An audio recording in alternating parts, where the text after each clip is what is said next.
Posso começar, então? Então, boa tarde. Bem-vindos e bem-vindas à Live SAE Brasil sobre design e controle de powertrain híbrido elétrico com o professor Ivan Trindade. Professor, obrigada pela sua disponibilidade e atenção para estar aqui com a gente hoje. E antes de você iniciar, eu gostaria de passar uns recados aqui para o pessoal. A próxima live vai ser sobre tribologia em motores e seu impacto em consumo de combustível. Está agendada para o dia 3 de junho, é uma quarta-feira, e vai ser às 20 horas da noite. E esse curso, com o professor Ivan, o assunto sobre essa live, ele está agendado para os dias 17 e 18 de junho, vai ser à distância, e as inscrições estão abertas. Os cursos à distância, eles estão com valores diferenciados, e profissionais associados à SAE têm desconto de 20% na inscrição, e estudantes associados à SAE têm 50% de desconto. Eu vou deixar essas informações aqui no chat para vocês durante a live, e lembrando também que tanto o pagamento da anuidade quanto as inscrições dos cursos podem ser parcelados em até 10 vezes no cartão de crédito. É isso, professor. Agora é com você. Legal, Alda. Obrigado. Bom, pessoal, boa tarde a todos. Queria agradecer a Alda e a SAE pela organização. Estou muito feliz que vocês todos estão participando. Estou vendo 100 pessoas na sala. A sala está cheia. Infelizmente, não tem lugar para mais pessoas. A gente tem essa limitação no Zoom, né? Pelo que eu fiquei sabendo pela SAE. Mas o curso vai ser disponibilizado na internet, no YouTube também. Então, quem de repente não está assistindo agora, consegue assistir depois. Bom, espero que esteja tudo bem com todos. Eu sei que acho que não tá fácil para todo mundo nesse tempo difíceis que a gente está passando. Para mim, essa popularização de reuniões online está sendo muito boa, porque eu moro na Alemanha e estou conseguindo fazer essa apresentação aqui com vocês online. Como a Alda falou, a gente também tem um curso no Brasil, que eu vou falar mais sobre ele depois, que também vai ser feito online. Eu não vou poder estar no Brasil dessa vez, visitando família e amigos, mas pelo menos o curso vai acontecer.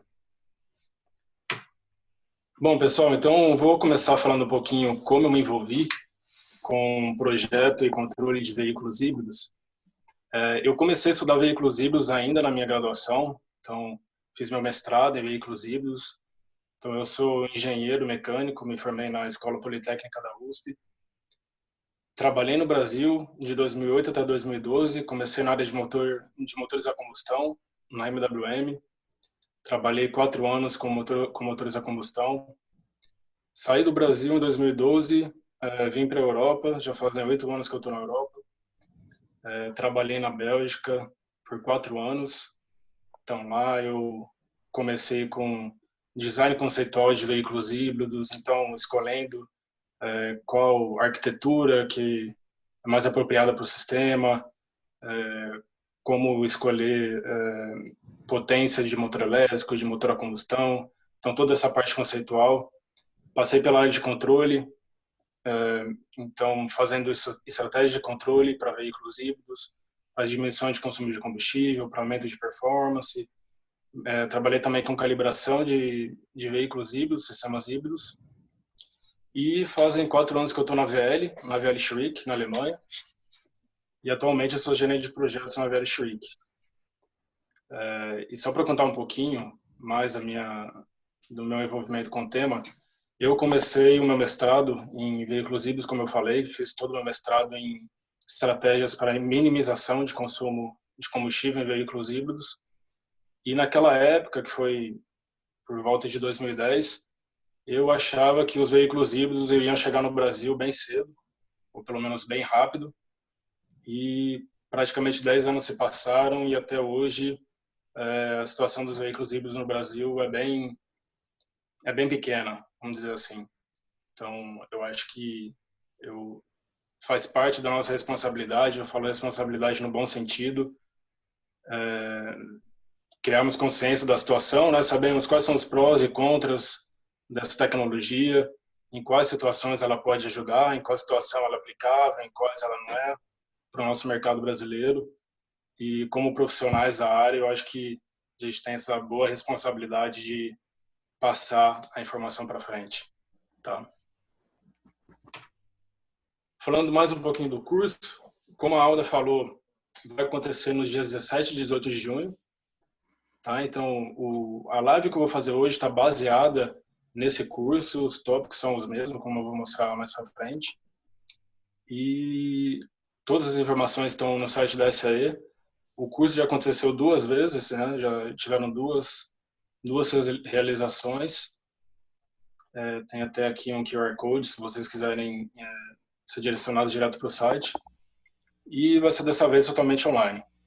Então, infelizmente, não vou poder estar presente com os participantes do curso, mas imagino também que facilita para pessoas de outros estados. O curso seria no estado de São Paulo, né?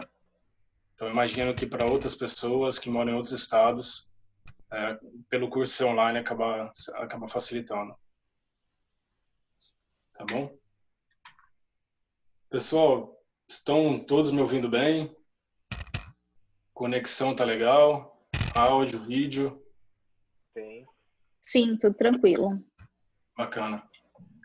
Podem ir mandando perguntas. Se tiver algum tópico que vocês já de início tiverem curiosidade, quiserem que eu cubra, vai mandando aí no chat. Eu e a Alda, a gente vai estar acompanhando o chat e a gente vai tentando resolver as perguntas.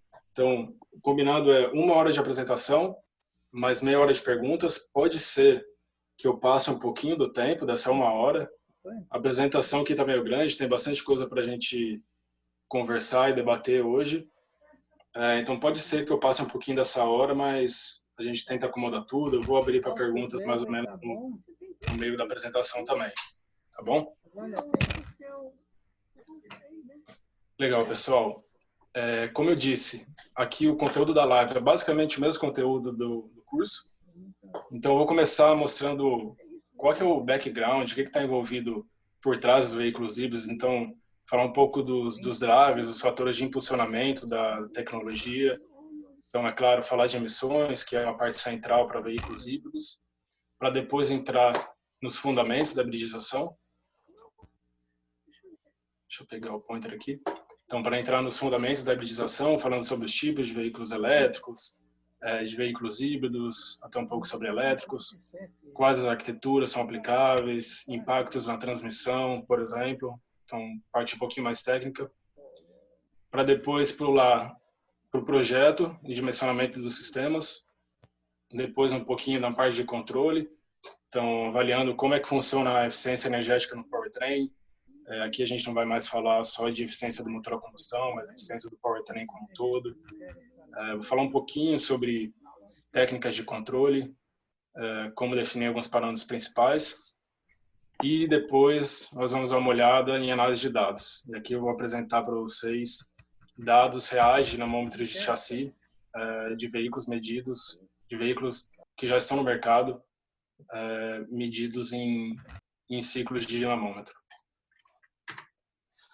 Então, para começar esse panorama e dar para vocês essa conjuntura onde a gente está inserido com veículos híbridos, eu começo com alguns dados de emissão de gás de efeito estufa. Na Europa, foi setado um target de diminuição de emissão de CO2 por volta de 85% até 95% num período de 60 anos. Então, foi feito um baseline em 1990, que aqui está marcado em 100% como emissão de CO2. E até 2050, como vocês veem nessas 3 linhas, a Europa setou esses targets. Vocês podem ver que aqui, dentre vários setores que contribuem para essas emissões, o setor de manufatura respondeu bem a essa diminuição, a esse target. O setor de energia e residencial, comercial também. Só que o setor de transporte, que é o setor da nossa indústria automotiva, nele as emissões de CO2, na verdade, aumentaram ao invés de diminuir a partir de 1990. Alguns fatores são decisivos para isso. O primeiro deles é que foi feito um acordo de diminuição de emissão voluntário entre montadoras na Europa. Então, nesse acordo participaram Volvo, Peugeot, Citroën, Renault, Mercedes, BMW. Existia, então, esse acordo de cavalheiros, no qual as montadoras iriam diminuir o consumo de combustível, consequentemente, diminuir a emissão de CO2. Vocês podem ver até que a partir de 1998, perdão, houve realmente um certo decréscimo. Aqui a linha estava bem íngreme no aumento de CO2. Então houve uma certa diminuição. Só que na verdade não houve uma diminuição da taxa, mas não houve uma diminuição real em termos absolutos. Então a Europa ela levantou uma bandeira aqui vermelha e falou: olha, as coisas não estão acontecendo como se imaginava, como foi combinado. E a partir de 2008 a Comissão Europeia setou certos targets através de regulamentações. Então agora não tinha mais nenhum acordo de cavalheiros. E a partir de 2008 começaram as leis de regulamentação de diminuição de CO2, de emissão de CO2. Tomem cuidado que diminuição de CO2 não é o mesmo que diminuição de gases poluentes, como NOx, material particulado, hidrocarbonetos e por aí. Então, aqui a gente está falando de CO2, tá? Que está totalmente relacionado com diminuição de consumo de combustível. E a partir de 2008, então, houve um certo decréscimo dessas emissões, realmente. Só que ficou a mensagem que o decréscimo que aparentemente estava sendo ocorrido em ciclos de dinamômetro não estava sendo transportado para ciclos reais. Então, a emissão num ciclo de estrada, quando a gente dirige o nosso carro no ciclo real, estava diferente da emissão no dinamômetro. Tá? Então, foi por aí que começou toda essa discussão, que eu vou entrar mais em detalhes com vocês depois. Mas esse aí é o ambiente na Europa. Qual que é a diferença disso para o Brasil? O Brasil está inserido no acordo de redução de emissão que vocês provavelmente conhecem como Acordo de Paris. E o baseline do Brasil não em 1990, mas em 2005. E a gente tem basicamente dois targets. O primeiro deles é diminuição em 37% dos gases de efeito estufa até 2025, perdão. E o outro é diminuição de até 43% em 2030. Tá? Então, nesse ambiente de redução de gases de efeito estufa, o setor de transporte no Brasil está, de certa forma, também relacionado. Então, vocês viram que a emissão na Europa, a partir do baseline, em 1990, decresceu, de certa forma, a emissão de CO2. E no Brasil, estou colocando aqui também dados relativos a 1990. Vocês podem ver que a emissão no Brasil ela não diminuiu, mas ela aumentou. A gente tem que tomar um pouquinho de cuidado com esse dado, porque ele pode ser um pouco enganoso. Quando a gente olha para dados reais, para dados absolutos de CO2, enquanto a Europa vem diminuindo a emissão de CO2, o Brasil, na verdade, apesar do aumento, ele ainda está por volta de 2 vezes abaixo da emissão na Europa. Tá? Então a gente tem que tomar um pouquinho de cuidado. A emissão de CO2 no Brasil vem aumentando, mas a emissão per capita ainda é muito baixa e bem menor que a Europa. Só uma informação: esses dados eles são muito relacionados com o PIB dos países. Então, quanto maior é a atividade econômica do país, maior vai ser a emissão de gases também. Né? Então, maior energia é necessário para gerar economia. E esse é um dos motivos pelo qual, obviamente, a emissão per capita no Brasil ainda está abaixo da Europa. Fica como mensagem também que esses dados não incluem devastamento, ou então conservação de áreas de florestas ou conversão de áreas de florestas para agricultura. Aqui a gente está falando só de energia e geração de emissões a partir da indústria, tá certo? Então, Aqui são alguns pontos que a gente tem que tomar cuidado. Mas o CO2, ele, apesar de gerar aumento da temperatura global, né, é um fator de potencial de global warming, ele não tem nenhum fator, ele não tem nenhuma influência direta na respiração, por exemplo. Então, eu estou colocando um outro dado, que é a concentração de material particulado em algumas das principais cidades aqui que eu sublinhei em vermelho. Então, aqui eu estou mostrando algumas capitais. E junto com esses dados de concentração média de material particulado, tem uma linha média regulamentada pela Organização Mundial da Saúde como concentração máxima para que tenha um ar com qualidade limpa. Tá? E aqui vocês veem que a maioria das cidades estão com concentração praticamente dobrada em relação a essa média da OMS. Talvez vocês encontrem a cidade de vocês, aqui a minha está São José do Rio Preto, no interior paulista. Aqui Salvador é a única que está abaixo da média, então o pessoal de Salvador pode ficar um pouco mais tranquilo. Mas esse é um dado importante para a gente ver que, sendo a concentração médica geralmente já tão alta, a concentração em dias de pico e quando você sente aquela fumaça, quando você está na rua, né? Com certeza, nesse momento, a concentração de material particulado é bem maior do que a gente está mostrando aqui. Tá bom?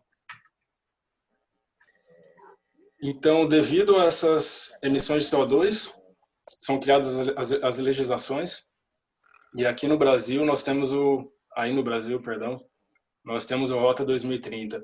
O Rota 2030, apesar de ser um programa de incentivo à indústria, ele também regulamenta emissão de CO2, então diminuição de consumo de combustível. Aqui eu estou mostrando para vocês a meta principal do Rota 2030 para 2023. Essa meta ela é classificada para a média da frota, tá? Então, quando eu falo em média da frota, eu falo em um peso médio da frota de veículos produzido no Brasil, que está no Brasil em volta de 1.100 quilogramas para um veículo.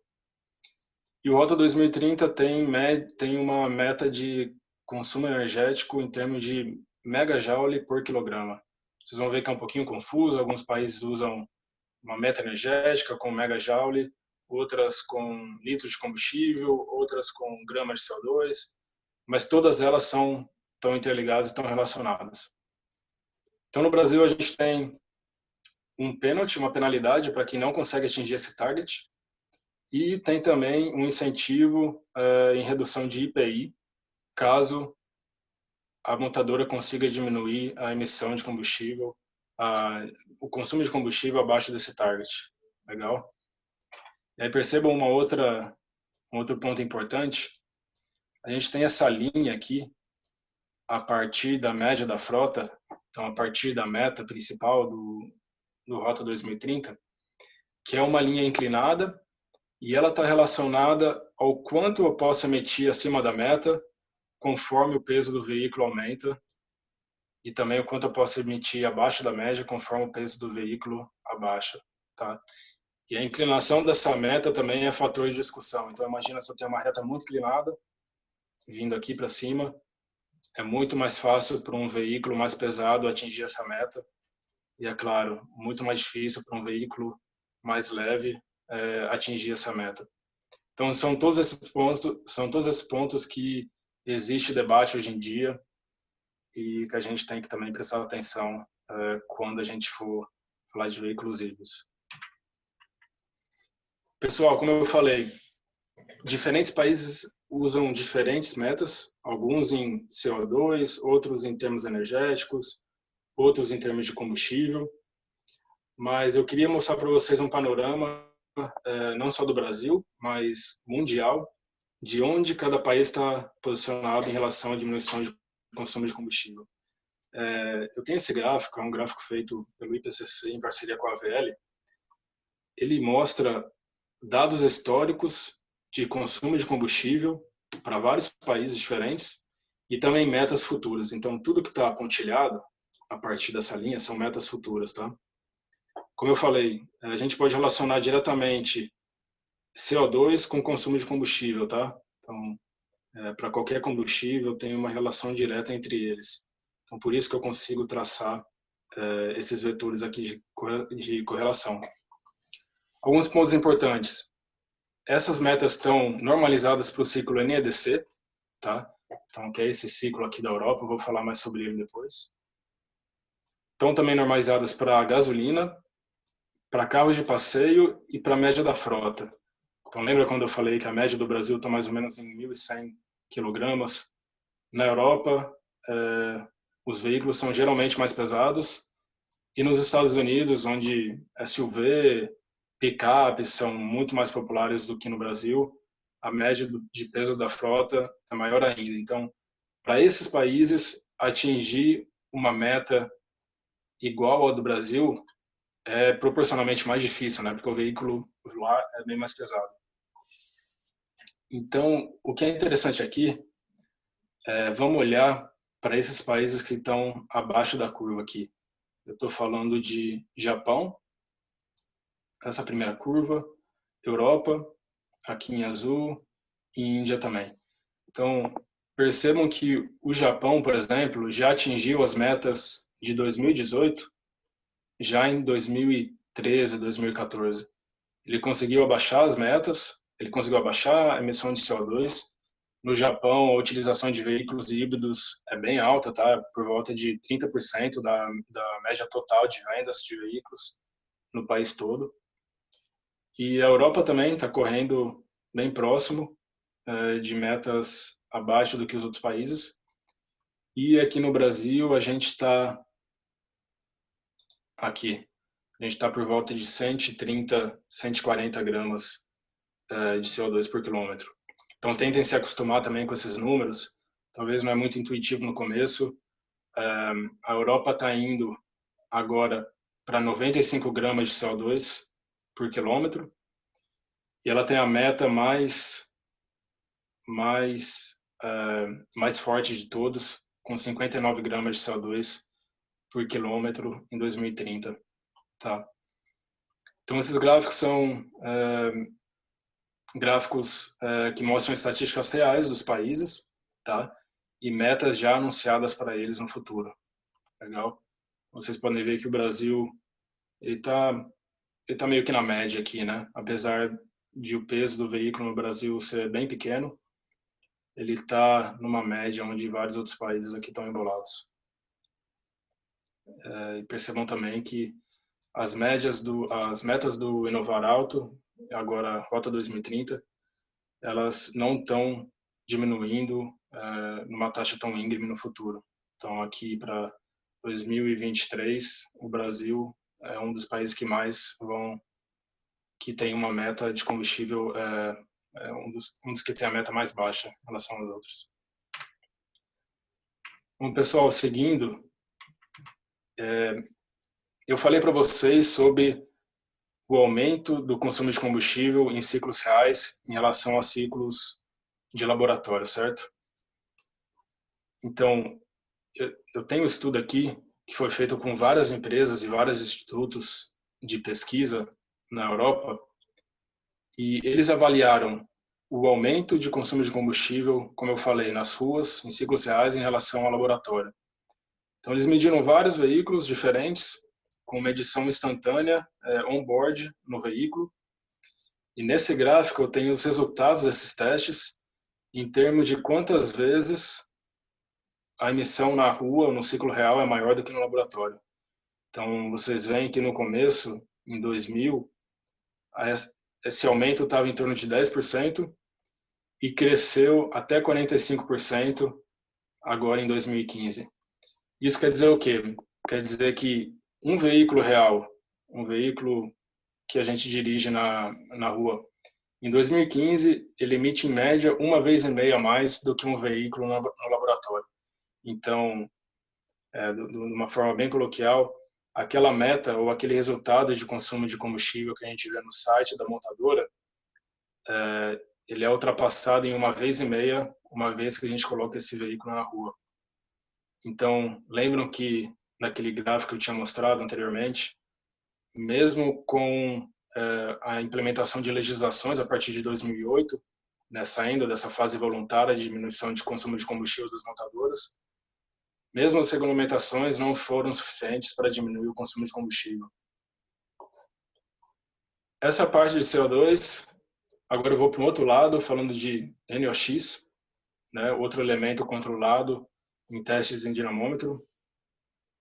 Vocês devem lembrar, provavelmente vão se recordar do que aconteceu alguns anos atrás, onde foi atestado, foi comprovado que muitas montadoras emitiam mais NOx no ciclo real do que no ciclo em dinamômetro. Então aqui esse é um gráfico da revista Transport and Environment, que mostra justamente quantas vezes certas montadoras estão acima do target em ciclos reais. Então vocês podem ver que algumas delas emitem até mesmo 15 vezes mais NOx no ciclo real do que no ciclo em dinamômetro.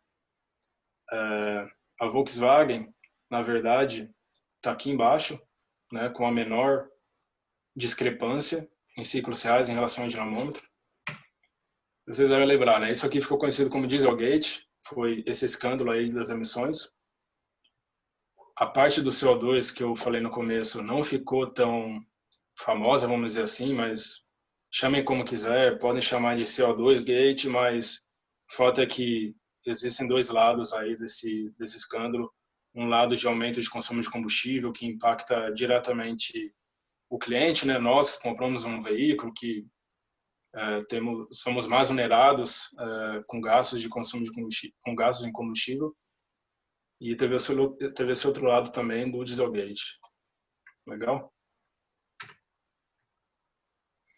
A partir disso, a Europa olhou para toda essa situação em relação ao consumo de combustível e NOx, e ela provavelmente olhou para esse gráfico do NEDC e falou: aparentemente esse ciclo está um pouco artificial, e ele realmente é artificial, porque as emissões e o consumo de combustível resultante dele não pode ser usado para representar ciclos reais.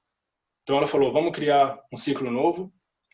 Foi isso que deu origem ao WLTC. Então, WLTC é World Harmonized Light Duty Test Cycle, que foi um ciclo baseado em medições de veículos reais nas ruas do mundo inteiro. Então, para a gente chegar nesse ciclo, foram analisados diversas medições de veículos reais. Então, foi feita uma análise estatística para chegar nesse perfil de velocidade que a gente está vendo aqui, tá? Então, esse ciclo WLTC é basicamente para mitigar a emissão de CO2, enquanto também um outro ciclo foi feito. Esse aqui, na verdade, é um ciclo variável, chama RDE, Real Drive Emissions. Esse é um ciclo que é rodado não em dinamômetro, diferentemente do WLTC, ele é rodado nas ruas. Então, para que ele seja rodado nas ruas, a gente tem um equipamento de medição de CO2 on-board, tá? Fica a bordo do veículo, onde as emissões são medidas em tempo real, tá? Então, faça sol, faça chuva, essas emissões vão ser medidas em tempos reais, com temperaturas reais, com condições muito menos artificiais do que no laboratório, tá? Então, o que a gente tem que guardar é dois ciclos diferentes, WLTC e RDE, e cada um é usado para mitigar um problema diferente. Legal?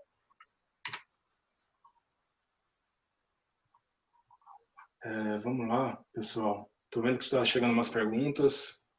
Tenho que me atentar um pouco com o tempo também. Vamos dando continuidade, daqui a pouquinho eu abro para mais umas perguntas.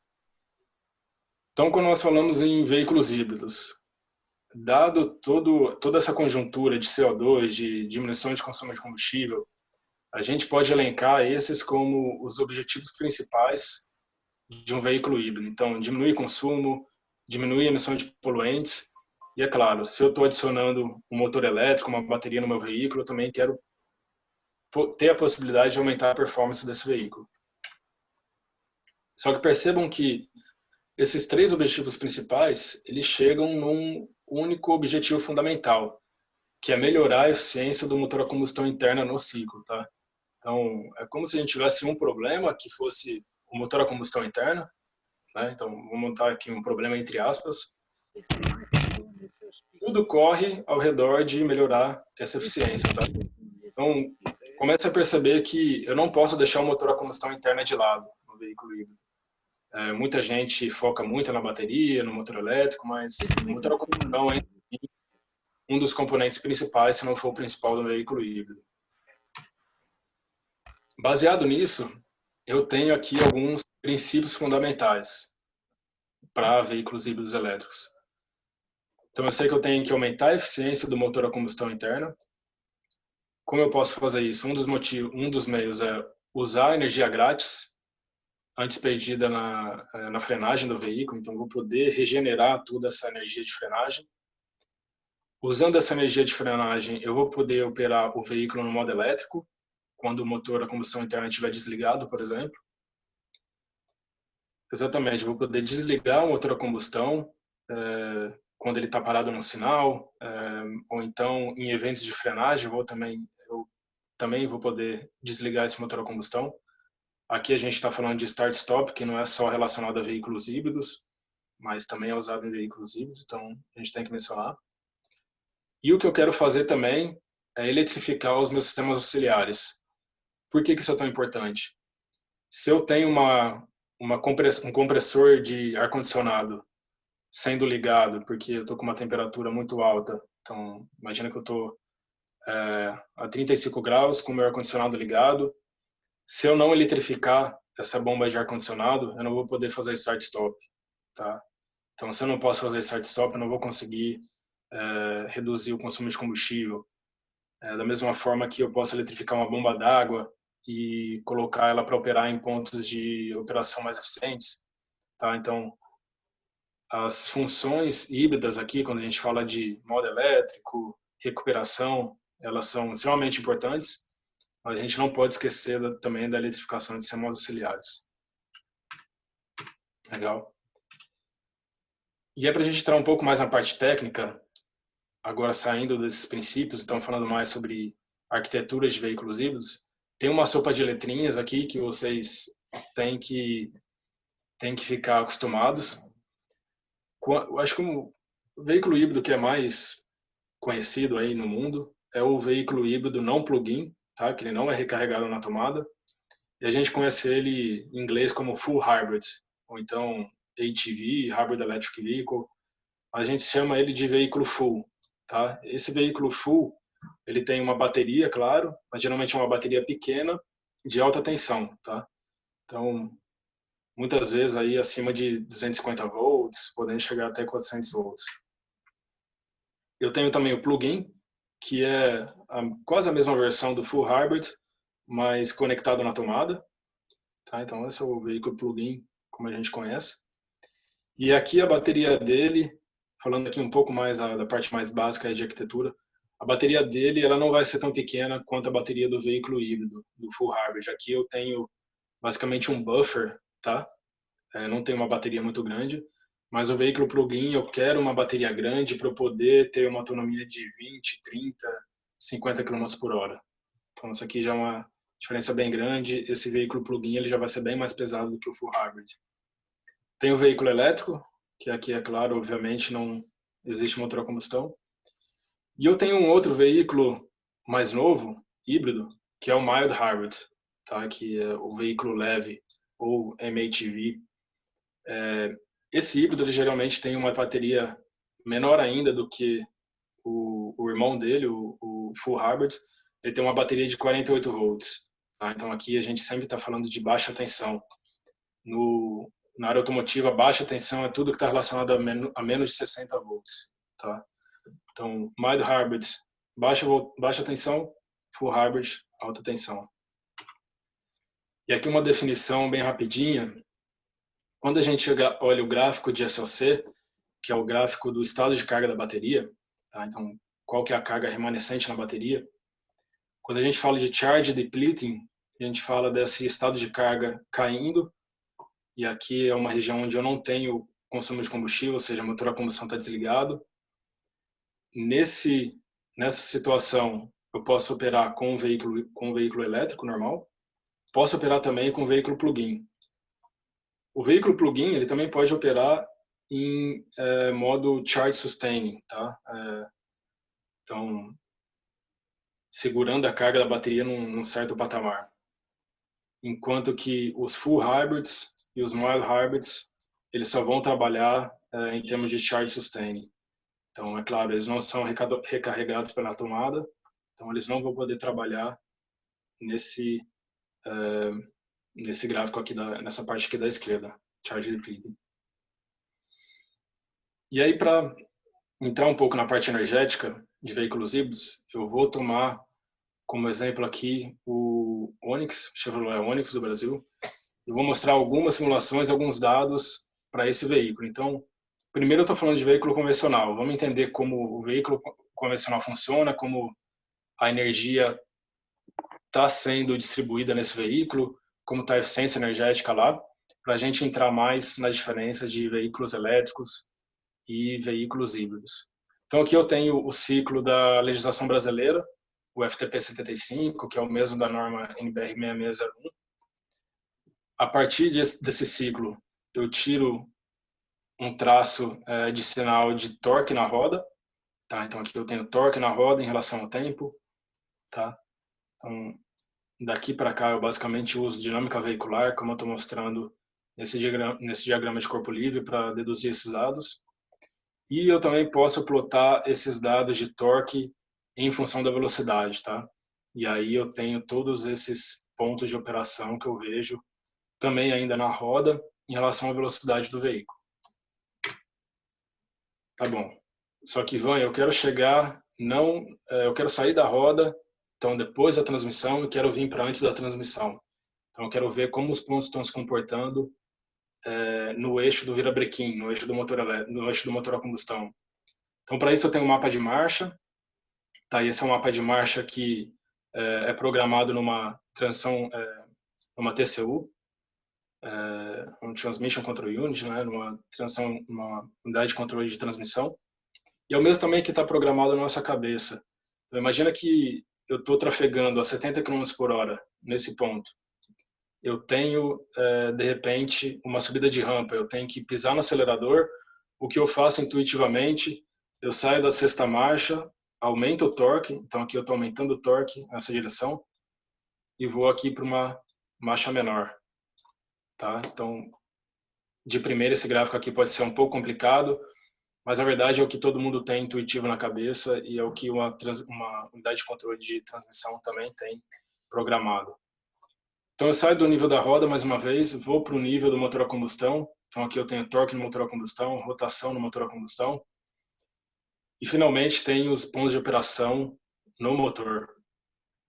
Esse gráfico aqui está um pouco embolado, eu vou melhorar ele, mas percebam aqui o tanto de pontos, a concentração de pontos em cargas baixas, que vão estar relacionados a uma eficiência bem baixa também. Então, o que eu faço? Eu transformo esses pontos aqui em um mapa de calor, tá? Então, esse mapa de calor é basicamente a concentração desses pontos no mapa. Então, eu tenho aqui tudo que está em azul numa concentração baixa, amarelo numa concentração mais ou menos média e vermelho numa concentração mais alta. Então, vendo o tanto de pontos concentrados, aqui onde minha média está posicionada em cargas baixas, eu estou mostrando aqui um mapa de eficiência do motor a combustão. E aqui esse mapa de eficiência ele é basicamente o inverso de um mapa de consumo específico, né, que muita gente conhece como BSFC. Percebam aqui, de uma maneira bem geral, eu tenho altas eficiências em cargas altas, tá? Então aqui estou por volta de 35% para o motor de combustão a gasolina. E aqui em cargas baixas já uma eficiência bem baixa, 20%. Então percebam que esses pontos que estão concentrados em cargas baixas, eles têm uma emissão de poluentes bem alta. Consequentemente, um consumo de combustível bem alto também, porque a eficiência aqui é tão baixa. Eu calculei, na minha simulação, a eficiência média nesse ciclo e cheguei aqui a um número de 28%, que na verdade é até bem alto. A maioria dos veículos em ciclos reais vão ter uma eficiência média bem menor que essa. Um dos motivos para isso é que esse mapa aqui é o mapa de motor a combustão em ciclo Miller, tá? Então, o ciclo Miller geralmente já tem consumo de combustível bem maior em cargas baixas, tá? Então, aqui a gente está falando de cargas baixas. Esse consumo de combustível no ciclo Miller, ele já é bem favorecido. Então, esse é o número que eu quero que vocês guardem aqui, 28% de eficiência, gente. O que a gente vai analisar agora? Eu transfiro esses resultados do ciclo da minha simulação para um diagrama de powertrain. Então, estão vendo aqui que eu tenho desde o motor a combustão até aqui o diferencial e as rodas. E então, de novo, eu tenho os 28% de eficiência média do meu motor a combustão. E baseado nisso, eu gero esses 1.2 kWh para propulsão do meu veículo. Vindo aqui, saindo desse lado, indo para o lado do combustível, isso quer dizer que eu tenho uma perda de 70% no meu motor a combustão. Então, se eu consigo só transportar para as rodas 30%, eu perco 70%, isso está correspondente a 3.3 kWh, em formas de perdas térmicas e de atrito. Tá? Então, no final, o que eu tenho que produzir como energia de combustível é 4.6 kWh para gerar esses pequenos 1.2 kWh, tá? Então, esse número pode assustar um pouco, né? Muita gente pode achar essa perda tão grande assim.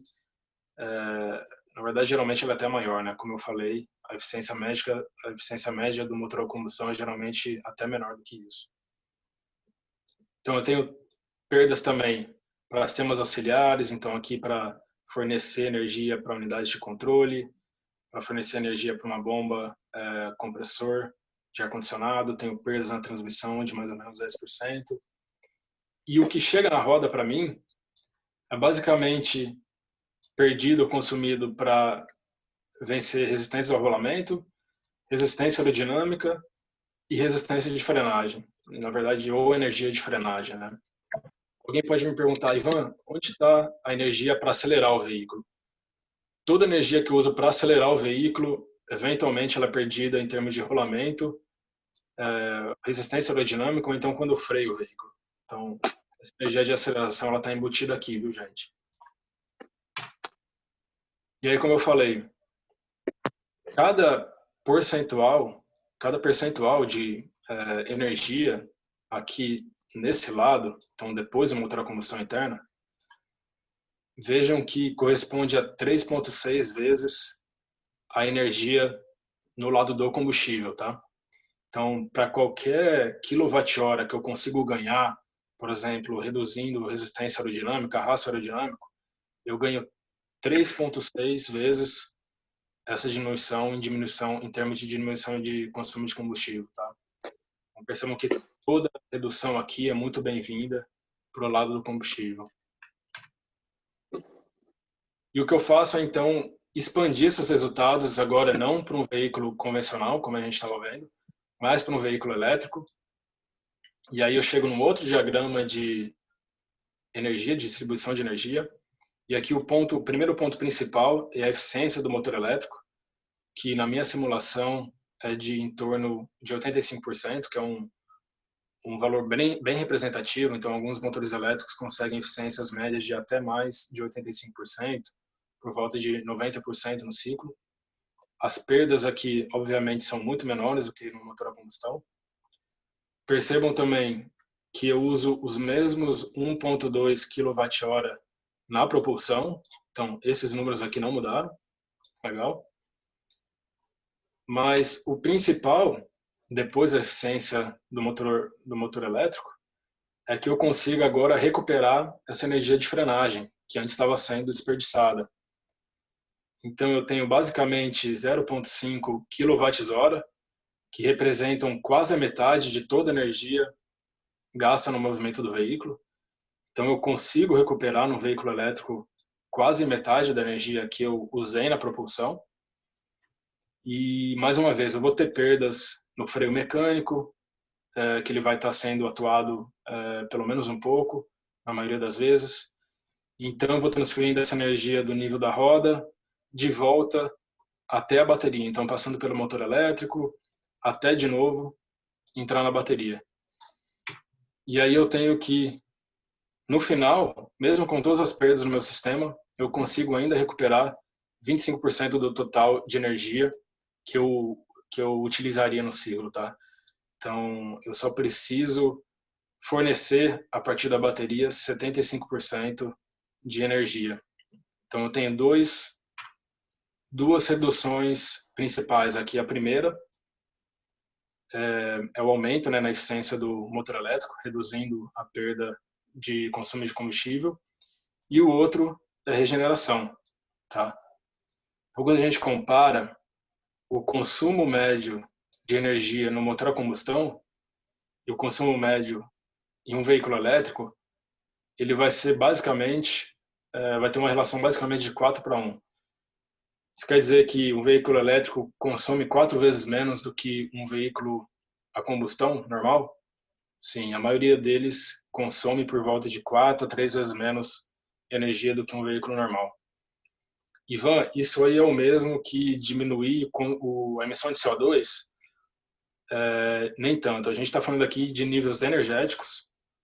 Se a gente falar sobre diminuição de CO2, a gente tem que avaliar toda a cadeia, desde a fonte, né, desde o poço até a roda.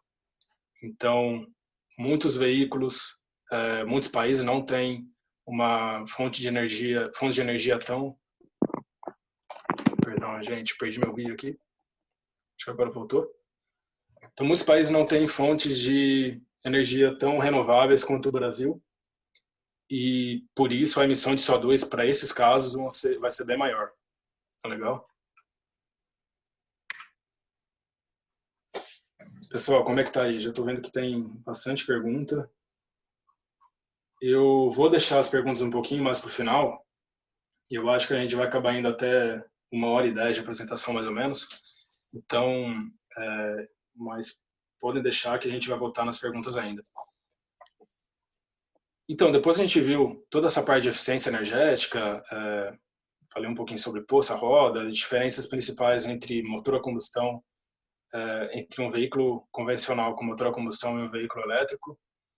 Eu entro aqui na parte de arquitetura, e aqui não vou me aprofundar muito, mas acho que a maioria de vocês já deve conhecer essas principais arquiteturas. Então, eu tenho aqui a arquitetura em série, onde eu tenho o veículo híbrido praticamente como um veículo elétrico, tá? Então, o veículo elétrico aqui, o motor elétrico conectado diretamente às rodas. Esse motor elétrico, ele está conectado a um gerador, que por sua vez está ligado ao motor a combustão. Essa conexão, ela é elétrica, ela não é mecânica, tá? Então, esse veículo aqui é aquele que é chamado muitas vezes de range extender, tá? Tem um veículo híbrido paralelo, onde eu basicamente tenho um veículo convencional e posiciono e aloco um motor elétrico no meio desse sistema. E tem um outro tipo de híbrido que é o Power Split, onde eu não tenho mais uma transmissão multimarcha, por exemplo. Eu tenho aqui uma engrenagem planetária. Eu vou tentar me aprofundar mais esse sistema ao decorrer da apresentação, mas não sei se vou conseguir por causa do tempo.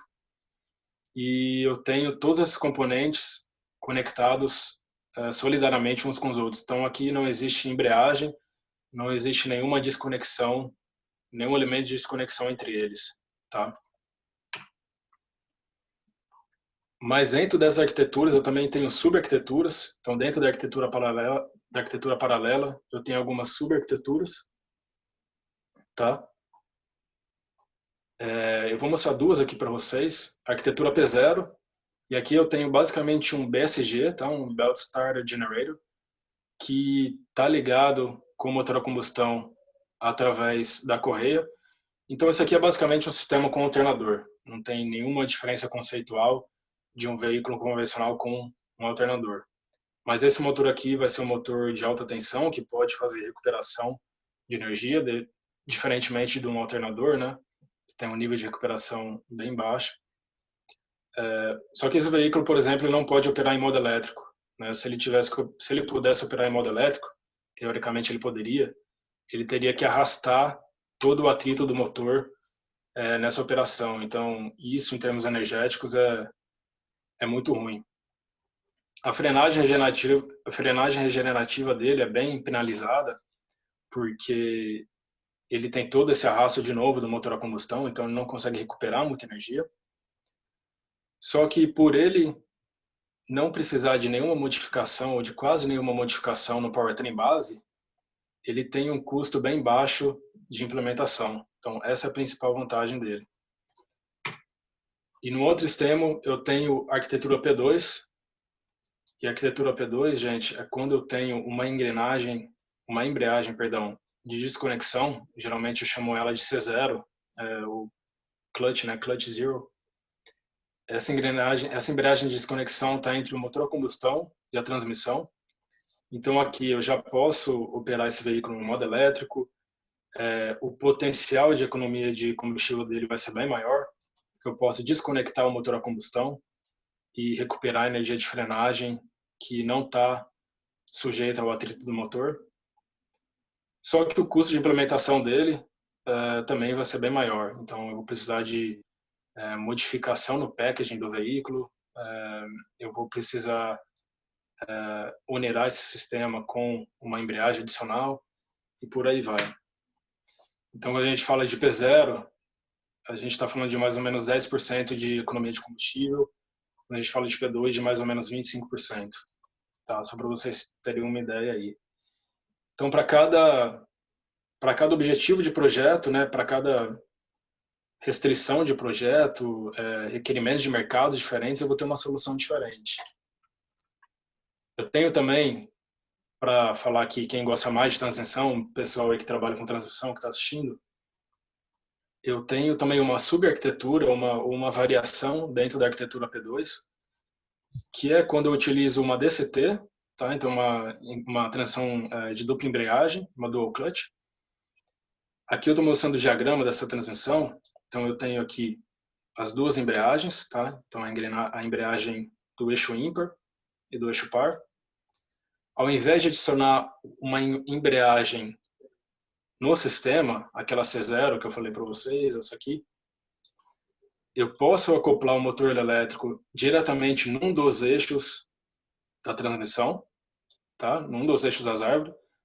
Então aqui eu estou falando do eixo ímpar, por exemplo.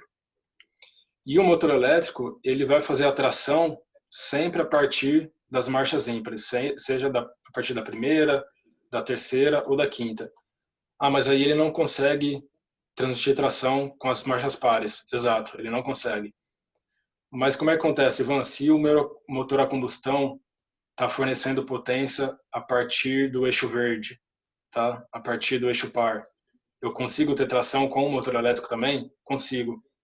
É só eu fechar aqui o sincronizador da marcha que eu quero. Contanto que eu não feche essa embreagem e permaneça só com a verde, com a embreagem verde fechada, eu consigo fazer essa transição de torque. Tá? A mesma coisa eu tenho se eu acoplar o motor elétrico na árvore do eixo par. Tá? Então essa aqui é uma variação da subarquitetura ainda. Esse aqui é um exemplo da Getrag que eu estou mostrando. E bem rapidinho, só para falar de mais uma arquitetura, além dos 3 tipos de híbridos principais que a gente falou, eu tenho mais um outro, que é o híbrido série paralelo, que como o nome próprio diz, ele pode operar tanto no modo série como no modo paralelo. Então aqui eu não tenho mais uma transmissão multimarcha também. Então aqui eu tenho relações únicas de transmissão, então só uma marcha. E eu posso operar ele no modo elétrico desconectando o motor a combustão, tá? Então toda a tração vai ser realizada nessa parte. Ou então eu posso fechar essa embreagem e também fazer a propulsão com o motor a combustão, tá? Da mesma forma que eu posso também gerar energia a partir do motor a combustão, que vai ser usada por esse motor de tração principal para mover as rodas. Tá? Então, percebam que nesse sistema eu tenho várias possibilidades diferentes de fazer essa propulsão. Uma outra coisa adicional é que desses 4 tipos de híbridos diferentes, percebam que só um deles, que é o híbrido paralelo, possui uma transmissão multimarcha. Tá? Todos esses outros 3 possuem uma transmissão única, ou então uma transmissão como o Power Split aqui, que utiliza uma planetária. Então vejam como os veículos híbridos mudam o panorama da tecnologia. Então aqui a gente não vai estar mais falando de uma transmissão com uma unidade de controle, como a TCU, a gente não vai estar mais falando sobre sincronizadores e por aí vai. Tá? Então, engrenagem ainda tem no sistema, engrenagem, mas toda essa parte de unidade de controle para transmissão e transmissão multimarcha aqui é dispensável. Então, como eu falei, como um bônus, eu tenho uma animação do Prius que o meu colega da VL, Tobias Scheffer, fez. Eu não sei se eu vou conseguir mostrar por causa de tempo, mas vamos tentar ainda, tá? Quando chegar no final. Pessoal, agora falando de projeto. Quando eu falo de projeto de híbridos, eu começo como qualquer outro de projeto, tá? Como qualquer outro tipo de projeto. Seja dentro da área automotiva, seja fora da área automotiva. Então, eu tenho meu business case, eu tenho os objetivos do meu projeto, o objetivo do meu produto. E eu começo analisando os casos de uso. Então, o que são casos de uso para a gente? O ciclo da legislação, uma subida de rampa, a velocidade máxima do veículo, o consumo de combustível que eu quero ter nesse veículo. Então, tudo isso aqui é o que deve ser analisado, tá?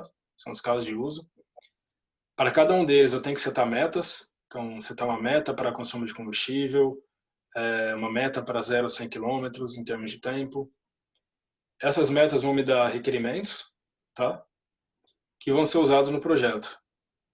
Então, geralmente a gente começa na parte de veículo e a gente vai descendo através da parte de sistema até chegar no componente. Então, eu não consigo saber qual o requerimento do meu motor a combustão interna se eu não sei qual é a velocidade máxima que eu tenho que atingir ou o tempo de 0 a 100 que eu tenho que atingir. Tá? Então, tem toda uma regrinha de projeto que acho que é conhecido pela maioria de vocês, que eu tenho que respeitar aqui também. Então, de novo, a gente falou de princípios fundamentais, a gente também tem algumas funções fundamentais, como tração puramente elétrica, geração de energia com motor elétrico, assistência na propulsão com motor elétrico, é claro, frenagem regenerativa também. E tem mais um modo que a gente não pode esquecer, que é o modo convencional. O que é o modo convencional, Ivan?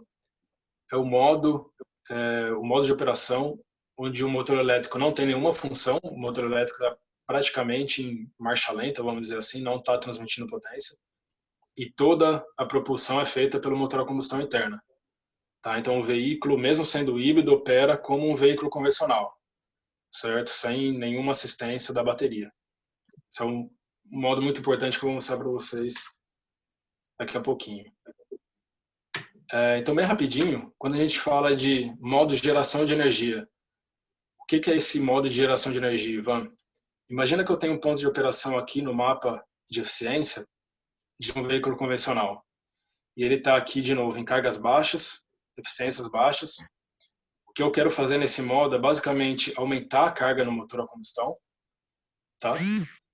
E aumentando essa carga no motor a combustão, eu vou direcionar toda essa energia adicional que eu estou gerando no motor elétrico para a bateria, certo? Da mesma forma, eu tenho também o modo boost. E o modo boost é basicamente o contrário. Se eu tenho um ponto de operação em cargas muito altas no motor a combustão, que também não estão em ilhas de eficiência muito boa, eu posso diminuir a carga no motor e suprir essa demanda de torque que eu estou mostrando aqui com o motor elétrico. Tá? Então aqui o motor elétrico ele vai estar propulsionando o veículo junto, então ele vai estar descarregando a bateria. No final, dependendo se eu tenho uma carga de bateria muito alta, por exemplo, um SOC muito alto, eu posso dar mais prioridade para esse modo. Se a carga da minha bateria está baixa, se o meu SOC está lá embaixo, posso também operar mais em modo de geração de energia. Então, é por aí que a gente vai controlar a carga da bateria, é por aí que a gente vai escolher os modos de operação também. e vou em um modo elétrico, ele tem lugar aqui? Tem. Geralmente a gente opera em modo elétrico, onde a eficiência do motor a combustão ela é ainda mais baixa, tá? Então eu vou ter no final várias ilhas aqui de operação. Então tem a ilha de operação em modo elétrico, eu vou ter também uma ilha de operação em modo geração de energia, uma ilha de operação em modo boost, tá? Aqui em cima. E essa ilha aqui do meio vai ser justamente a ilha de operação com motor a combustão interna normal, tá? Sem nenhum auxílio do motor elétrico. E eu faço isso justamente porque as eficiências aqui no motor a combustão interna já são muito boas e praticamente não tem nenhuma necessidade de eu aumentar ela mais ainda. Para dar um exemplo de projeto em veículos híbridos, eu vou de novo pegar o Onix, Chevrolet Onix, e eu vou avaliar agora eventos de frenagem nesse veículo. Então lembra daqueles pontos de operação na roda que eu tinha mostrado para vocês? Aqui eu estou mostrando basicamente a mesma coisa em termos de torque na roda, mas só para os eventos de frenagem. Então, por exemplo, aqui eu tenho um evento de frenagem, aqui eu tenho outro, aqui eu tenho outro. Então percebam que aqui eu estou falando de torques negativos. Então todos esses pontos de operação estão no eixo de demanda negativa de potência. Eu tenho esse exemplo para um ciclo rodoviário e para um ciclo urbano. Vão percebendo que no ciclo urbano eu tenho uma concentração de pontos bem maior, porque eu tenho muito mais eventos de frenagem do que no ciclo rodoviário. E essa é uma das diferenças que eu quero que vocês prestem atenção. Então, expando essa análise para 3 ciclos diferentes. Tá? No final, o que eu estou interessado é numa comparação da energia necessária de tração em relação à energia disponível na desaceleração. Então, essa energia de desaceleração aqui que vai gerar uma certa demanda de frenagem regenerativa, onde eu vou poder realmente colocar essa energia de volta na bateria, né? Eu fiz agora um gráfico normalizado, onde eu mostro, de novo, energia de tração aqui em azul, em relação à energia de frenagem. Então percebam aqui que dependendo do ciclo, a parcela de energia de frenagem por exemplo, no ciclo urbano, aqui o WLTC, então, de novo, esse ciclo aqui, com vários eventos de frenagem, essa parcela, ela é bem alta, mais do que 50% da energia de tração está disponível para ser recuperada na bateria. Mas no outro ciclo, no ciclo rodoviário, eu consigo recuperar só 10% dessa energia. Tá? Então, vão percebendo que eu vou ter diferentes vantagens para veículos híbridos, dependendo do ciclo de condução. Aqui, só para fazer um exercício com vocês, imagina que eu tenho que escolher entre um P2 e um P0. Eu sei que o veículo P2, que a arquitetura P2, ela consegue regenerar bastante energia, tá? Porque ela consegue desconectar o motor a combustão, diferentemente da P0. Eu poderia aplicar uma arquitetura P2 aqui no ciclo rodoviário? Até poderia, mas a parcela de energia que está disponível para mim, para eu regenerar e colocar de volta na bateria, ela é muito pequena. Então, já que eu não teria muita vantagem para isso, aqui um sistema P0 seria muito provavelmente mais indicado, diferentemente num ciclo urbano, tá? Onde eu tenho uma parcela muito alta de regeneração disponível, e aqui sim faz mais sentido eu aplicar um P2. Então, pessoal, perceba que aqui eu ainda não precisei entrar em estratégia de controle, eu estou analisando tudo ainda no nível da roda, nível energético, para eu poder escolher qual tipo de sistema seria melhor, qual tipo de arquitetura seria melhor. Então aqui o meu conselho para vocês é: comecem sempre da parte mais simples, nível energético, nível na roda, ao invés de já começar tentando avaliar uma certa estratégia de consumo de combustível, uma certa estratégia de operação, a sua simulação. Tá?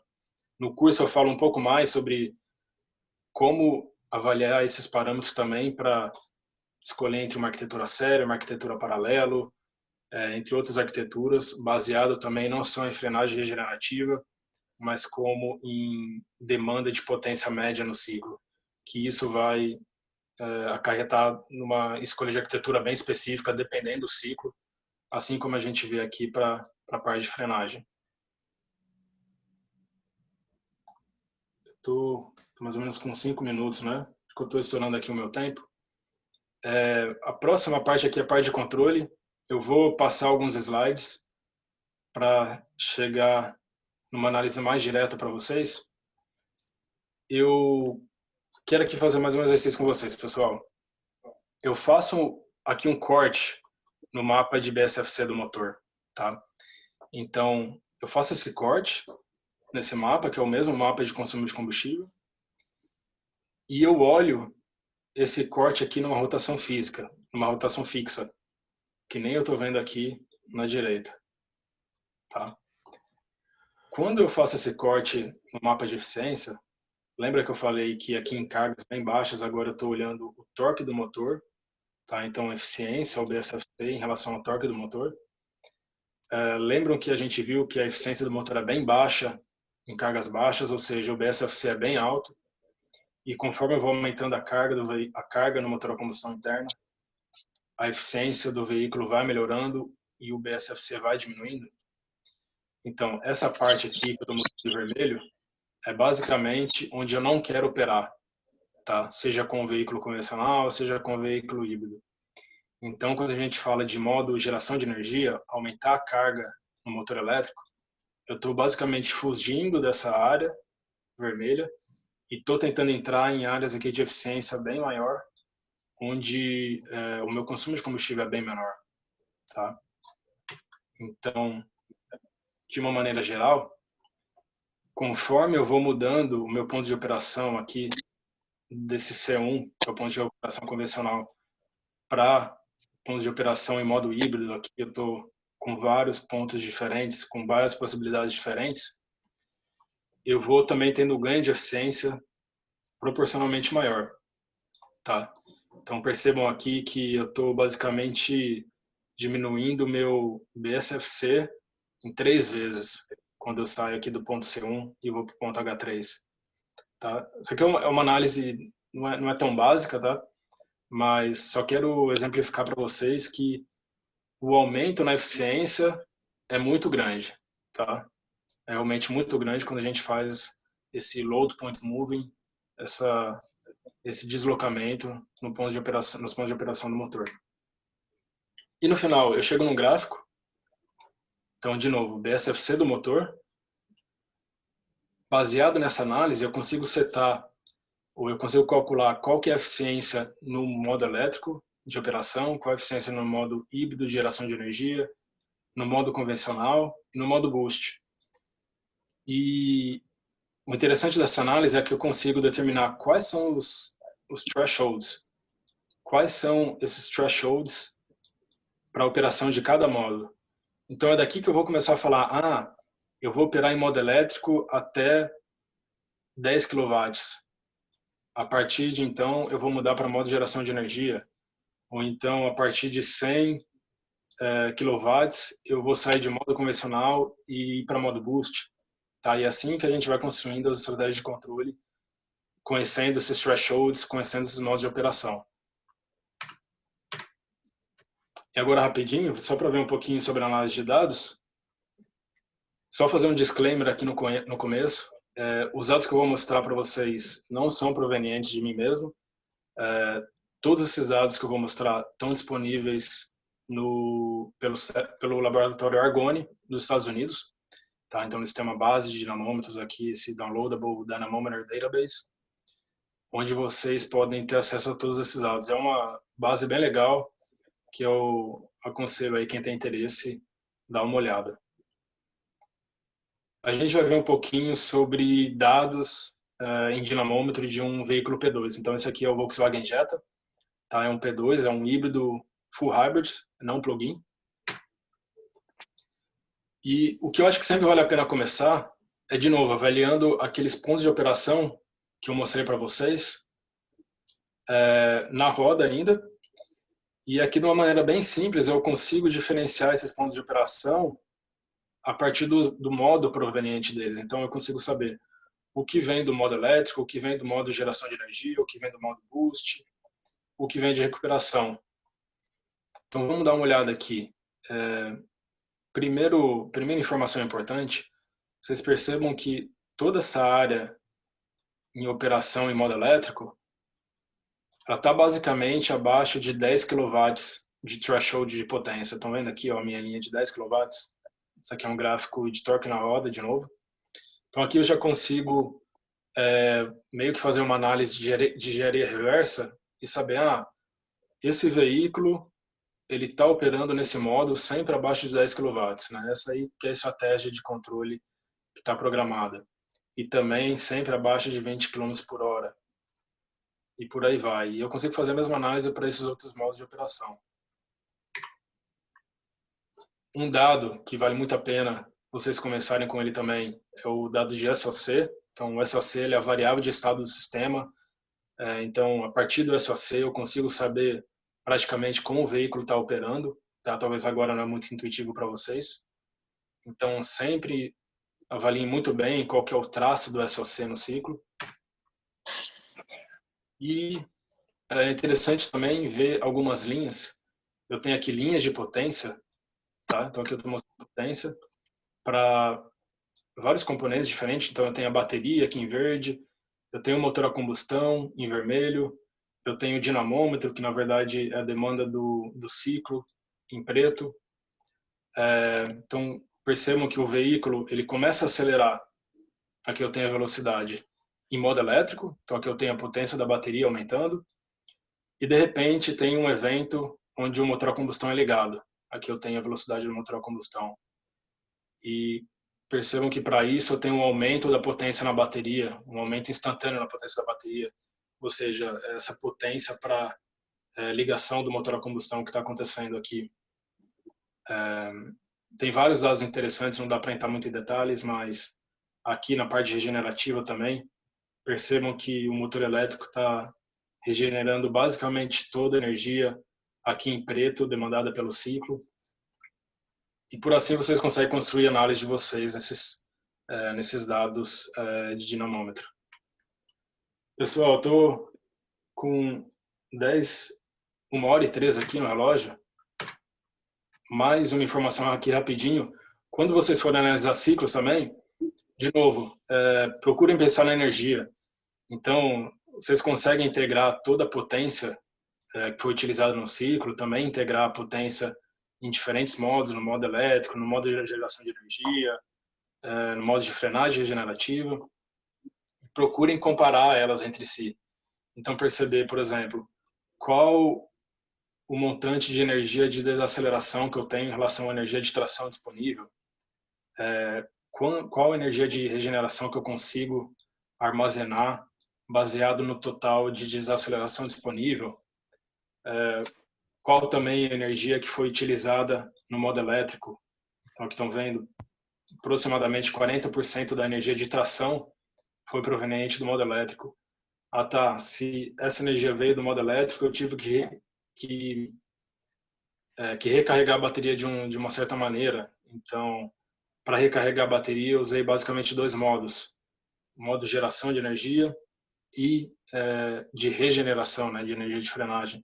Então, aqui eles são distribuídos mais ou menos meio a meio, mas pode ser que num certo veículo híbrido eu tenho um freio que não é muito eficiente e a minha parcela de frenagem regenerativa é muito pequena. Então, de novo, a partir daí vocês vão conseguindo saber quais são os trade-offs entre consumo de combustível, gasto de energia elétrica, gasto de energia com motor a combustão, e vão conseguindo avaliar qual a estratégia que está num certo veículo no mercado, tá fazendo essa engenharia reversa.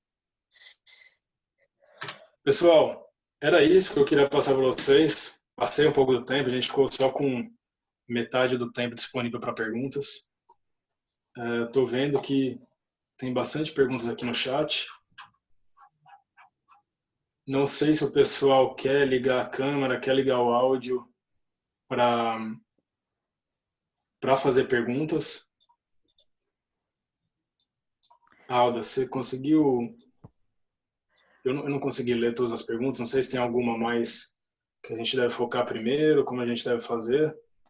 Ó, professora, a primeira é a do Reinaldo, foi às 3h25 que ele postou. Ah, legal, vamos lá para o Reinaldo, então. 3h25, você vê Isso. ele para o Brasil para protótipos extrapesados, assim como Isso. híbrido, gás, diesel, elétricos. O delivery da Volkswagen pode ser tendência para os VUCs. Olha, Reinaldo, para veículos pesados o ambiente é um pouco diferente, tá? Para veículos pesados a gente não consegue falar muito sobre hibridização hoje em dia, hibridização com mild hybrids, com 48 volts. Então a gente geralmente vai falar de um veículo de alta tensão, tá? Então bateria mais pesada, uma bateria maior, mais custosa, que por esse motivo eu tendo a pensar que a aplicação no Brasil já começa a ser, de novo, mais custosa, um pouco mais difícil, porque o mercado no Brasil é um mercado bem sensitivo em relação ao custo, né? Para a VUX, eu acho um mercado incrível, na verdade não só no Brasil, mas no mundo inteiro. Então, para veículos de entrega, para veículos que já não são extra pesados, já um veículo híbrido já seria bem mais aplicável.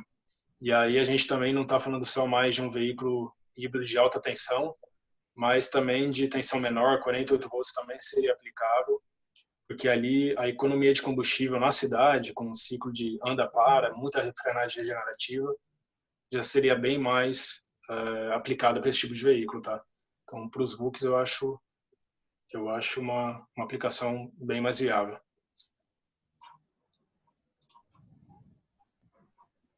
Vamos vendo, Johnny falou o trecho no slide que seria melhorar as eficiências ao invés de melhorar as deficiências. Foi isso aí mesmo. Eu não vou voltar lá no slide, mas melhorar as deficiências. Então, quando a gente fala de motor a combustão, já tem poucas eficiências e tem muitas ineficiências, né? Então, é isso aí mesmo, John. Desculpa pelo erro. O Tomanik está falando no slide 21, não seria esperado um peso maior no veículo elétrico, a energia para mover lá não seria maior. Seria, Tomanik, você está correto. Na minha análise, eu não falei isso, mas obrigado pela sua pergunta. Eu admiti o mesmo peso para os dois veículos. Se eu quisesse ser, claro que eu tenho que ser justo, né, na minha análise, eu teria que ter aumentado o peso no veículo elétrico, mas aquela ali foi uma análise mais conceitual, tá? Então eu queria mostrar mais o que está por trás de toda essa eficiência energética e focar um pouquinho menos nas especificidades aí, mas está correto. Vamos lá, Ivan, você acha que no Brasil, diferentemente da Europa, haverá mais modelos híbridos do que puramente elétricos, isso devido a políticas governamentais? Eu acho, Juliano. De novo, o mercado no Brasil é um mercado muito sensitivo em relação a custo, né? Então, quando a gente fala de veículos elétricos, a gente tem que tomar cuidado. Eu vou dar um exemplo para você. Na Índia, os veículos elétricos são relativamente populares, tá? Apesar de que a Índia ser também um mercado muito sensitivo ao custo, tá? Muito sensível ao custo. Às vezes eu confundo palavras em inglês com português, pessoal, desculpa aí. Mas a conjuntura na Índia é bem diferente também. Até mesmo a atenção em relação à qualidade na Índia, a gente sabe que é bem diferente. Então, lá tem muitos veículos elétricos com bateria de 100 volts, né? Que tem uma performance bem baixa. Então, a gente está falando de uma aceleração bem aquém do que o mercado brasileiro iria esperar.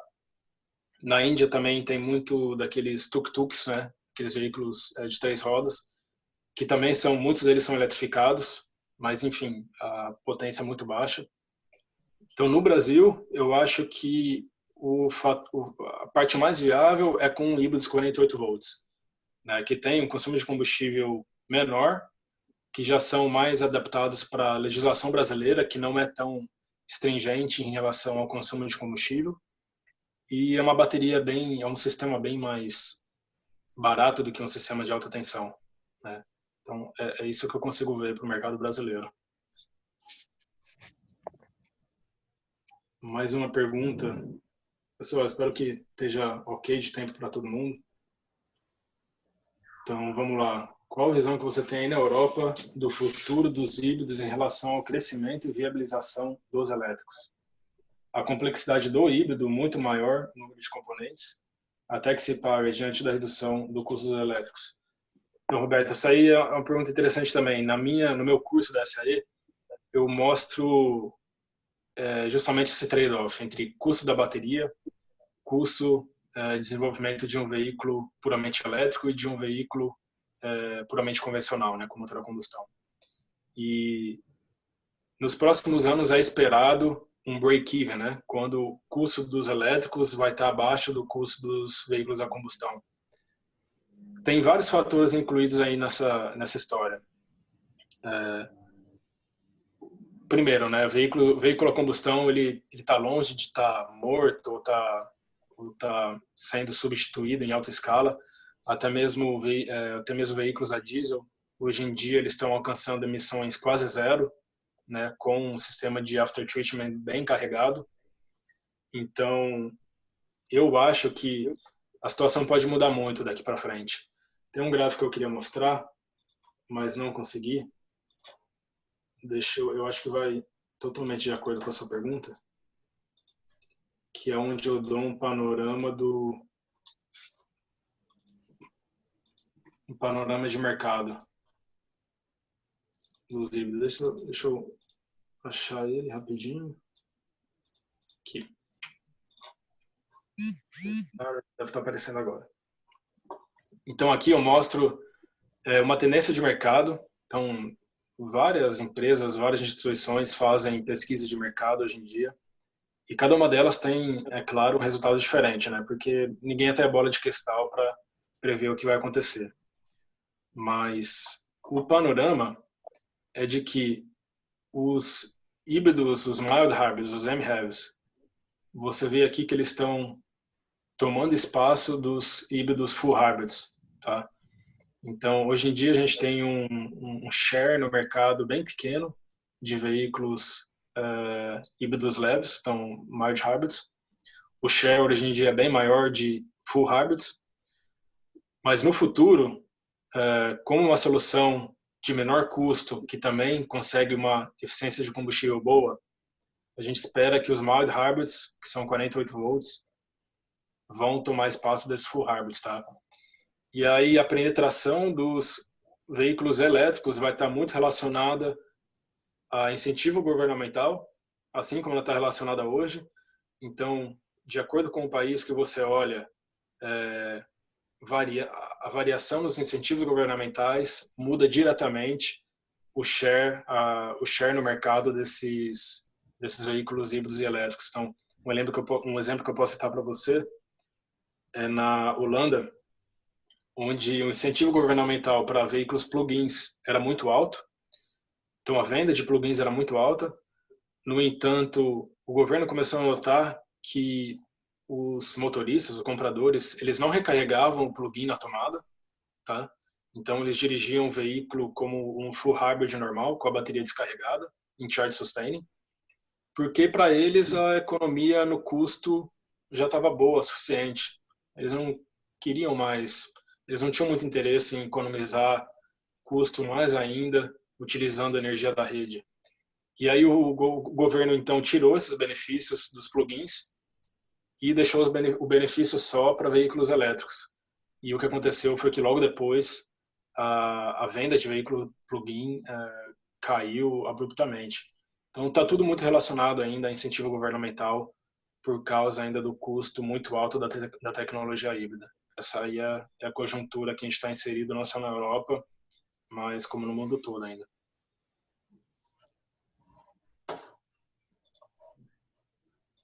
Vamos lá para mais uma.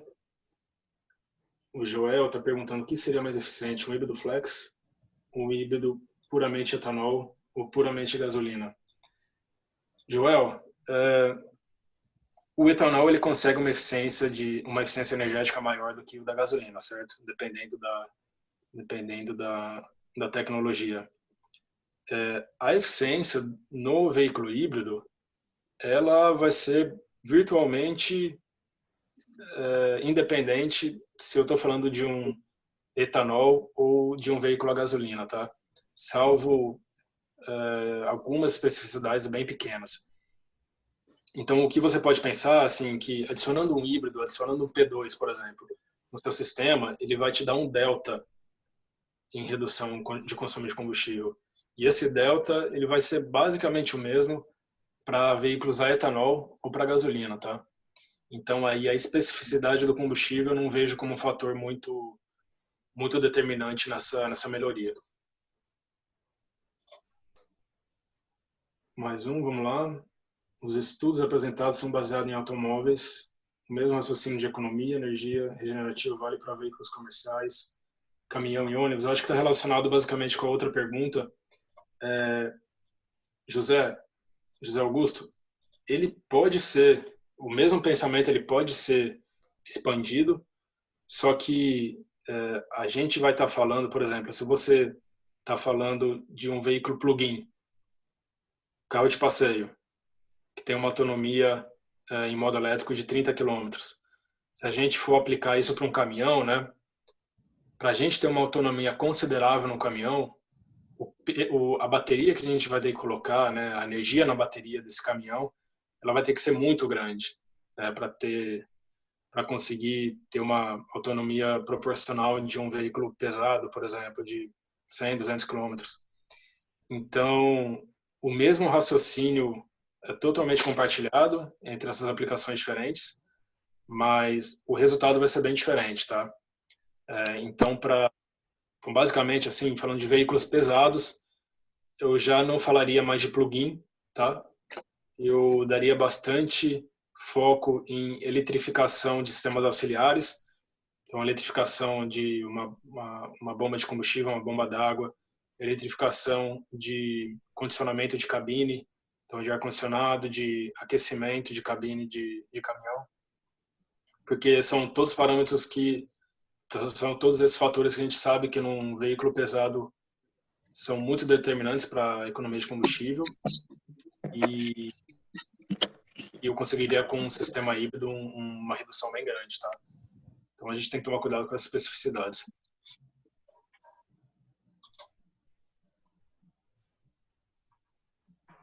Então, a maioria aqui está se despedindo. Deixa eu ver se tem mais alguma pergunta. Que o Roberto Oliveira está perguntando. As baterias conseguem recarregar suficientemente rápido para aproveitar integralmente a energia de frenagem? Essa é uma questão que está envolvida na determinação da química da bateria, tá, Roberto? Mas na maioria das vezes, sim.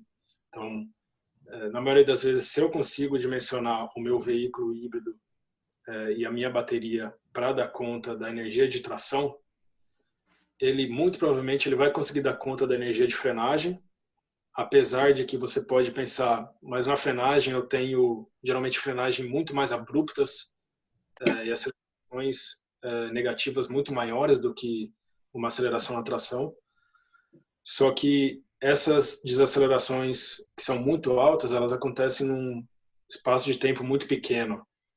E na média, você consegue geralmente aproveitar toda a energia de frenagem com potências de regeneração não tão grandes, tá?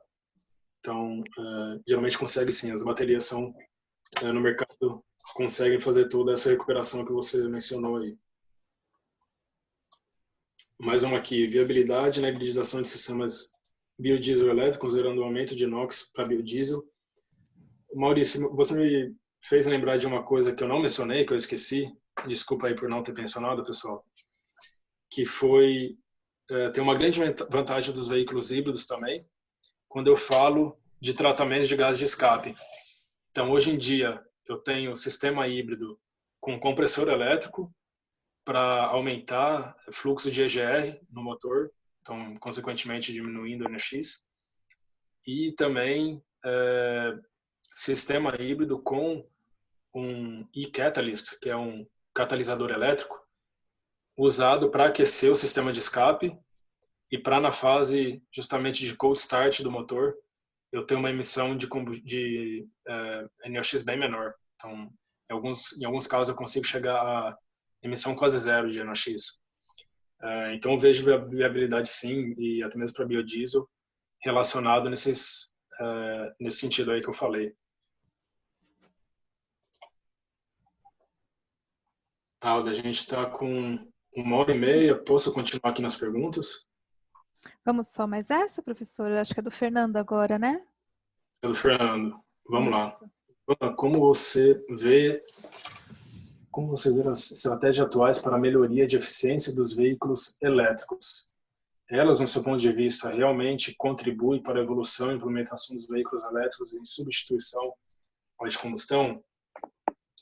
Aqui é do Fernando, né? Isso. Fernando, no veículo elétrico, o foco agora é achar baterias mais leves, desenvolver baterias mais leves, né?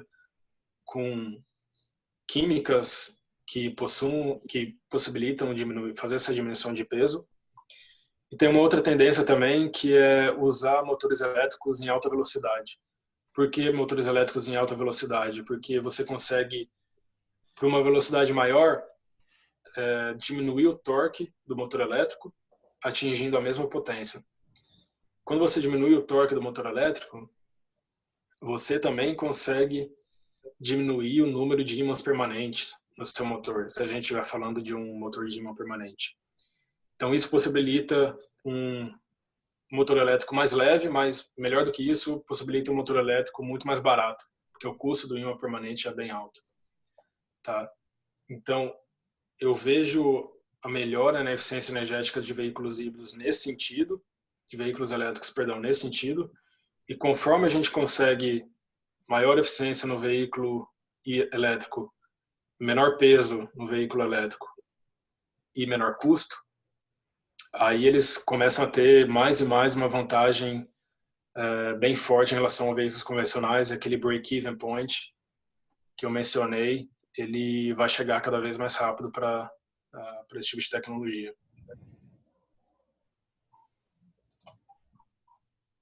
Alda, encerramos por aqui. Eu tenho disponibilidade para continuar com as perguntas.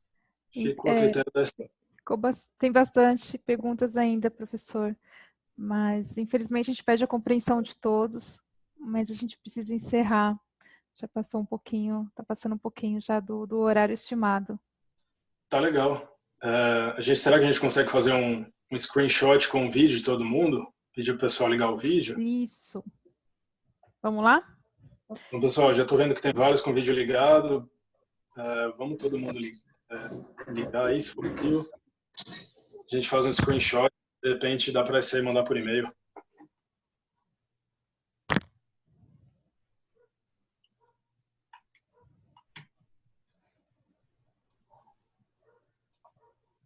Pronto, eu fiz o meu aqui. Estou vendo aí alguns colegas, Paulo Neto, Paulo França. Acho Legal, que você precisa tirar sua apresentação, não, professor? Para todos aparecerem?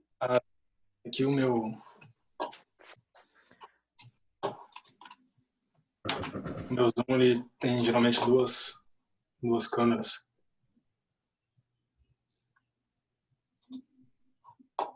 Deu certo agora? Agora está o seu vídeo em destaque. Deixa eu tirar, então.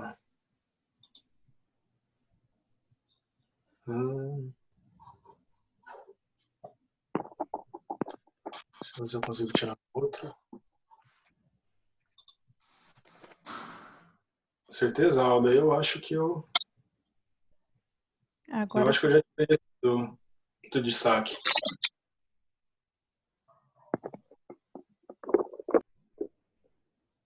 Na verdade, eu estou vendo todo mundo aqui, não estou vendo seu vídeo não, Ivan. Agora eu estou vendo. Engraçado, agora ficou para mim só o Raul em destaque. Oi, Raul. Eu acho que as pessoas têm duas câmeras aí, então acho que dá para tirar o screenshot agora. Pessoal, queria agradecer a presença de todo mundo, agradecer a SAE de novo pelo convite. Mais uma vez, convido todos aí a conhecer o meu curso no site da SAE, em mais detalhes, a emenda está toda lá. E obrigado pela participação de vocês, espero que tenha podido passar um pouquinho dos conhecimentos. e espero que vocês se interessem cada vez mais pela tecnologia também. Se precisando, tem o meu contato no LinkedIn, podem escrever, a gente vai conversando, ficamos em contato. Ivan, Obrigada. Vanderlei, parabéns aí pela sua apresentação, Vanderlei Marinho. Obrigado, Um Vanderlei. abraço grande para você, um abraço. Ivan, prazer em revê-lo novamente. Prazer é meu, Reinaldo. Parabéns pela apresentação. Faz bastante tempo, né? Desde o Baja, mas obrigado. Mas estamos por aí. Um abração, meu querido. Um abraço para Parabéns, você. Ivan, pela apresentação. Tá? Um abraço. Bom fim de semana.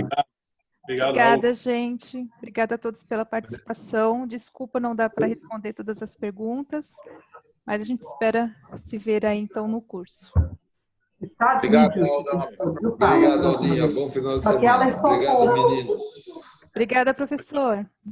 Tchau, tchau. Obrigado, Aldo. Tchau, obrigado, bem.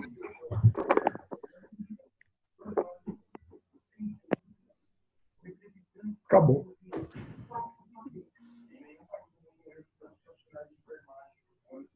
Agora você sai, tá?